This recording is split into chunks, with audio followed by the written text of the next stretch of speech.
emmere bugagga mu gataliiko nfuufu ng'ewagiddwa.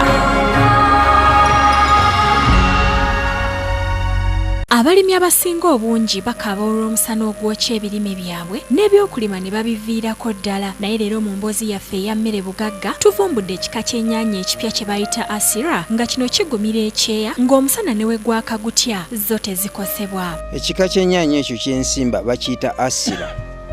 Asira ekika ekyo kale kika kya hybrid era kigulibwa ssente nnyingiko.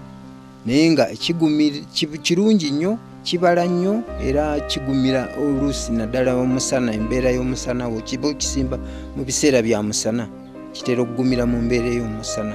Naye nga ekisingira ddala kibala nnyo ate ennyaanya yaako eba ngumu ddala bulungi. Ennyaanya za asira olw'okuba mpya kyetaaga omuntu n'asooka kuzisoma endabirira yaazo agenda okuzisimba ng'azitegeera bulungi. Tukuleetedde John Ntego mutuuze ku kyalo bw'etyaba Gaza mu ggombolola y'e Kayunga mu disitulikiti y'e Kayunga akubangule ku kika ky'ennyaanya zino asira. Ennyaanya zino zidda ku buli ttaka ate nga bwe gutuuka ku ttaka ery'olusenyusenyu nga kuliko n'amazzi kiyitirira. Ekifo w'ogenda okuzirima walina okuba nga walime bulungi n'olyoka oyiwa nasare bediyo. Bedi egenda okukula nga ewalima watandikiriza okumera omuddo olwo n'olyoka osimba. Kiba kikwetaagisa okutegeka ennimiro eno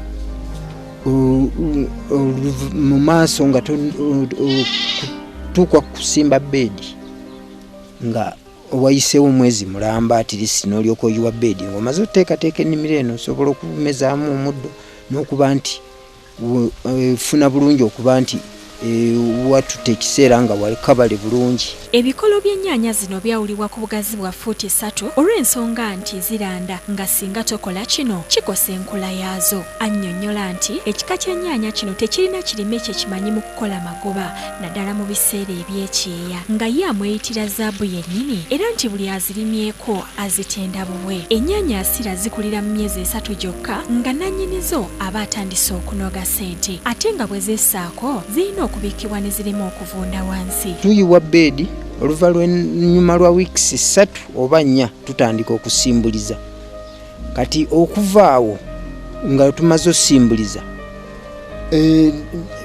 etwala emyezi ebiri ne kale giba gikunuukiriza mu 3 eba etandika okwengera eyanguwa nnyo teeweza myezi 3 nga tennaba kukola kikutandika kwengera. Ntega annyonnyola nti ng'ennyaanya endala yonna bw'eri ne asira naye eyagala nnyo amazzi nga gy'okoma okugifukirira n'okugirabirira nga teri mu muddo nawe gy'okoma okukola amagoba. Kati buli w'olaba ng'obudde bwagala kufuuka bwa kikome awabula nti dduka bunnambiro otandika okufuuyira kuba obudde obw'ekikome buyisa bubi ennyaanya zino okusinga omusana. Ennyaanya eno eyasira ebala nnyo ebalira ddala naddala singa eba efunye embeera nga nnungi.